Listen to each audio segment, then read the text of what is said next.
आज तुम्ही सकाळी बोलल्याप्रमाणे ओबीसीचा मोर्चा झाला, त्यात वडेट्टीवारांचं भाषण झालं.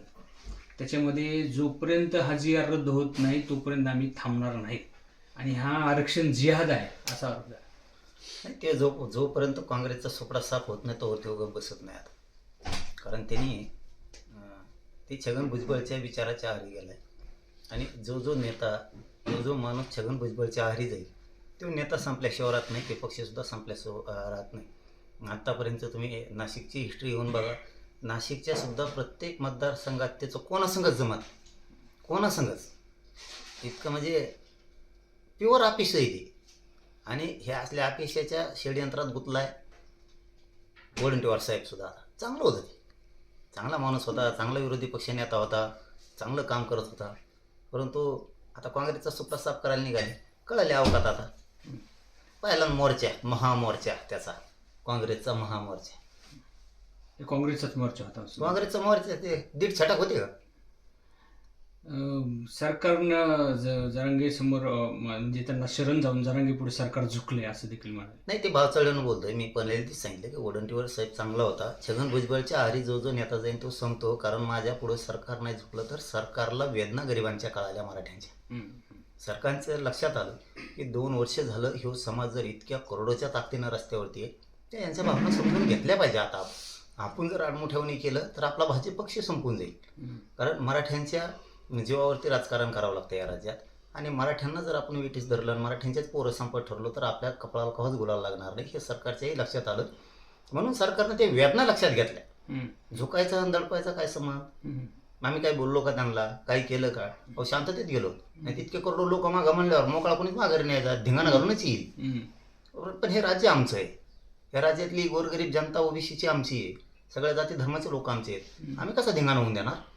आणि सरकारच्याच लक्षात आलं की गोरगरीब मराठ्यांच्या नोंदी आहेत, त्यांचं हैदराबाद गॅजेट आहे, तर आपण दिलं पाहिजे. आडमुठ्यावणी सरकारने वागून मराठ्याबरोबर चालणार नाही, म्हणून त्यांनी आमचा गॅजेटचा JR काढला. काल मी विखे पाटील साहेबांना सांगितलं मला सातारा सुद्धा JR लगेच पाहिजे. आता सातारा संस्थांचा आहे, कोल्हापूर संस्थांचा आहे, पुणे संस्थान आहे, औंध संस्थांचे, मला हे JR पाहिजेत. सांगितलं ठीक आहे म्हणे, आम्ही ते अहवाल घेतोय म्हणे, थोडासा अभ्यास सुरू आहे त्याच्यावरती, तो पण JR लगेच काढतो. कारण जे खरं आहे ते द्यावंच लागणार आहे. बरोबर. पाटील, 56% ओबीसी आहेत, त्यांना 27% आरक्षण आहे आणि 15% लोकांना म्हणजे मराठा समाजाला 48% आरक्षण दिले जाते असा आरोप आहे. कोणाचा? वडेट्टीवार. ते येडं झालं, ते प्युअर येडं झालं. त्याला ते दिसतं, त्याला हे नाही दिसत की कित्येक तरी जाती ओबीसी आरक्षणात आल्या, त्यावेळेस बी त्यांच्या जागा कमी झाल्या. हे नाही त्यांच्या डोक्यात आहे. ज्या जाती ओबीसी आरक्षणात बसत नाही ते त्यांना चालतात. जे समुदाय मागासवर्ग आयोगाचे निकषच पूर्ण करत नाही ते पण सगळ्या जमाती त्याच्यामध्ये घेतल्या, ते त्यांना चालतं. मग फक्त मराठाच त्यांना दुखणं आणि द्वेष कुणाचा आहे? फक्त मराठ्याचा आहे. खूप द्वेष आहे त्यांना मराठ्यांचा. फक्त मराठ्यांना काही नाही मिळालं पाहिजे. मग त्यांचं काही व्हाय ना, किती का बोंबलते, मग मोर्चे काढते, काही करते. इथून मागं मोर्चे काढायचे ना. ओबीसीचा एवढा तुला पुळका येतो, एवढी माया येते, तर इथून मागच मोर्चे काढायचे की बाबा ह्या जाती आमच्या आरक्षणात आल्यात. आता ह्या वर्षात मागच्या 100 जाती घातल्यात. एकदा 23 घातल्यात, एकदा 33 घातल्यात, आता 15-16 घातल्यात या पाठीमागच्या 15-20 दिवसात. तेव्हा बंबलायचा ना. इतका मराठ्यांविषयी त्यांच्या मनात राग आहे ना की खूप द्वेष आहे मराठ्यांचा त्यांना. पाटील, कोण मूर्ख आहे? मराठ्यांना समजत नाही का? जरांगे माझी लेकरं म्हणत आहे, आमचे काय बकरे आहेत का? बैताळ जरांगेला मराठा तरुणांचा फायदा कुठे होतो हे कळत नाही. हे शब्द कोणाचे माहिती आहे तुम्हाला? 2 वर्षापूर्वीचे आंबडचे सभा आठवा. हे बकरू शब्द हे छगन भुजबळचा. म्हणजे हे छगन भुजबळच्या आहारी गेले हे लोक. ती परळीची एक लाभार्थी टोळी, ज्यांची उंची मराठ्यांनी वाढवली, जिल्हाभरात मालक केलं, आज तेच त्या छगन भुजबळच्या आहारी जाऊन इकडचे तिकडचे माकडं गोळा करतात, 2-3 जण, आणि ते बीडमध्ये आरडायला लावतात. त्यांच्या ध्यानातच आहे ना हे आपण ह्या छगन भुजबळच्या आहारी गेल्यामुळं आपलं राजकीय अस्तित्व संपायला लागलं. तोच प्रकार परळीच्या लाभार्थी टोळीसारखाच प्रकार आता वडेट्टीवारचा व्हायला लागला.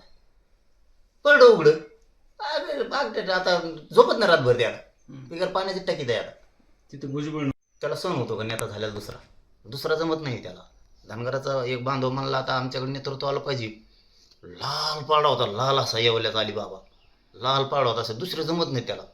त्या तवाच आळ्या वळवळ करतात त्याच्या, दुसरं नाही जमत त्याला, सगळं त्यालाच लागतं मरुस तर. इतकं आपल्या बुद्धीचं आहे ते. त्याला कोणी मंत्री झालेला जमत नाही, कोणी आमदार निवडून आलेला जमत नाही, तेव्हा लागतो फक्त. नाहीत मग त्याच्या ऐकण्यात लागतात. काय बांधून ठेवतो का नौकर म्हणून तो मग सगळ्याला? इथं नाही आलं ते. अरे ते बिचारं पोरग आमचं ते बोरडे भैया मेलं ना, उपाशी तापाशी रो एक दिवस नाही आला, नुसतं भाषणं ठोकी तू. ते नागपूरवाला बी नाही आला. परळीची टोळी तात्पुरती आली ती, नाविलाज होता म्हणून. तर त्यांनाही देणं घेणं नाही. हे याला फक्त ना, हे येवल्याच्या अलिबाबाला एकच गोष्ट लागते, त्याच्या मोर्चाला गर्दी. मग बंजारा समाजाचं वाटलं झालं तरी चालन, पण माझ्या मोर्चाला जमत असतो तो. धनगराचं वाटलं झालं तरी चालेल. एकदा मला नाही धनगराला एसटीतून आरक्षण द्या अलिबाबा म्हणला का? कशाला मोर्चाला पळतात त्याचे? हे तुमच्या लेकरांचे वाटोळे करणारे लोक आहेत. आम्ही तुमच्यावर त्याच्या इतका कधीच वार केलेला नाही. हां, एखाद्या दिवस फटकून बोललो असतो, पण आमच्या मराठ्याने इतकी दयामाया कोणालाच नाही. शेवटी आम्ही वेळेवरती दयामायाच करतो. आम्ही कधीच ओबीसी म्हणत नाही, लहान भाऊ मोठा भाऊ सुद्धा म्हणत नाही. दुःख लागलं की लगेच डोळे पुसायला जाणारे लोक आहेत आम्ही. हां, एखाद्या वेळेस बोलत असतील, मग गाव तिथं थोडंफार बोलाचाली होती, तालुका तिथं बोलाचाली होती, जिल्हा तिथं बोलाचाली होतच असती. एक परिवार असल्यासारखे ओबीसी मराठा आहेत, पण यांचे इतकं काय संपित नाही. पण आता ते आहारी गेले सगळे. आता छगन भुजबळच्या आहारी गेले, तर छगन भुजबळ सगळ्या ओबीसींचे जेवढे खरे नेते आहेत ना, सगळ्याला बरबाद करणार. मग या टीकेकडे कसं बघता? वडेट्टीवारांची टीका ही त्यांच्या तोंडातली नाही. आजपासून त्याला किंमतच नाही द्यायची. आता त्याचे काय अवकाश आहे? ते सगळं काँग्रेस संपायला लागलं आता. आई ते काँग्रेसमध्ये ओबीसीत नेते नाहीत काय? बरं पाटील, 17 तारखेला बीडमध्ये मोर्चा निघतोय ओबीसीचा. नाही ओबीसीचा नाही, म्हणजे ओबीसीचा. ते जातीयवादी अलिबाबाचा मोर्चा आहे. ओबीसीचा त्याच्यात काही संबंध नाही. हां, ओबीसीचा काय संबंध नाही. ते काय एसटीत आरक्षण द्या म्हणतो का धनगराला? हां, त्याचं काय म्हणणं आहे नेमकं? कोणा सुधारलंय का 18 पगड जातीच्याला? आता फक्त मोर्चाला कुंभार जवळ करीन, काही कडी ओडरी रजपूत जवळ करीन, आता बंजारा जवळ करीन, आता धनगरांना जवळ करीन. आता सगळ्यांना एवढा मोर्चा असतं फक्त गोड गोड बोलून, या आपण आलो पाहिजे, आपण दिसलो पाहिजे, तेव्हा ताकद दिसली पाहिजे, पुरी ताकद लावा सगळ्या जातीच्याला गोरगरिबाला म्हणून. आता मग त्यात काय नावे असतील, सोनार असतील, जे जे छोट्या छोट्या गरीब बिचारी जाती तर मुस्लिम दलित असतील, यांना फक्त या म्हणून. त्याचा मोर्चा झाला की झोपला घरी. त्यांच्या ध्यानात त्यांचा काय फायदा आहे? त्याचं फक्त त्याची लाभार्थी टोळी, आणि ते तेवढं जातीपुरताच नेता आहे. ओबीसी बीबीसीत नेता नाही तो. पाटील, एक शेवटचा प्रश्न. फक्त यांनाच मिळणार, गोरगरीब ओबीसीला 300 जातीला काहीच मिळणार नाही. 340 जातीला काहीच नादी लागू नका. आपण आपला राहा. बंजारा समाज कसा ताकदीनं पेटला आहे. इतकाच धनगर आता बदलाडला असता तर मागं आरक्षण घेऊन मोकळा झाला असता, जात सुधारली असती. नका नादी लागू त्याच्या. आणखीन तरी वेळ तुमच्या हातातली गेलेली नाही. बंजारा समाजाचं कौतुक करायला लागेल. कसे पठ्ठे उतरलेत त्याला म्हणजे वाळ भेटलंच पाहिजे त्यांना. कसं काय भेटत नाही? ही भूमिका पाहिजे. दुसऱ्याच्या उगा शेंबड्यात मासे लोळा लावून तिथं झिंडत येतं, टक्कूचे 4-5 घेऊन हिंडत येते, आणि त्याच्या नादी लागले तर उगाचे उगा कामान धामाचे. इकडं कचाकच ताकद लावा ना. बघा बरं, हे धनगर विकासाचा यातला होता आता जालन्याला, मिळत नाही. त्याच्या नादी लागला तुमचा देवारा होईल. लागू नका. तुमचं आमचं काय वाईट नाही. ओबीसींना मी जाहीर हात जोडून सांगतो, गोरगरिबांना, बाबा हो तुमचं आमचं काय नाही. आमच्या नोंदी सापडल्यात, म्हणजे आमचं वावर सापडलंय, 7-12 आहे. तुम्हाला द्यावा लागेल. आमच्या लेकरावर अन्याय करू नका त्यांचा आहे. आणि यांच्या तुम्ही नादी लागू नका. गावागावात आपले संबंध चांगले ठेवा, आणि चांगलेच ठेवायचे. तुम्ही विरोधात आलात तरी मी आरक्षण घेणार आहे, नाही आलात तरी घेणार आहे. आणि हे सिद्ध झालेलं आहे आत्तापर्यंत. 58 लाख नोंदीनं 3 कोटी मराठी आरक्षणात गेलेत. हैदराबादचं गॅजेट घेतलंय, 17 संस्थांचं बी घेणार आहे, तरी मिळणारच आहे. आणि मग मिळणार आहे तर नाराजी कशाला? प्रेमाने राहू ना. काय काय त्या एवल्याचं नका मागं राहू. त्याच्या वाटोळ करेल तुमचं देव. एबीपी माझा, उघडा डोळे बघा नीट.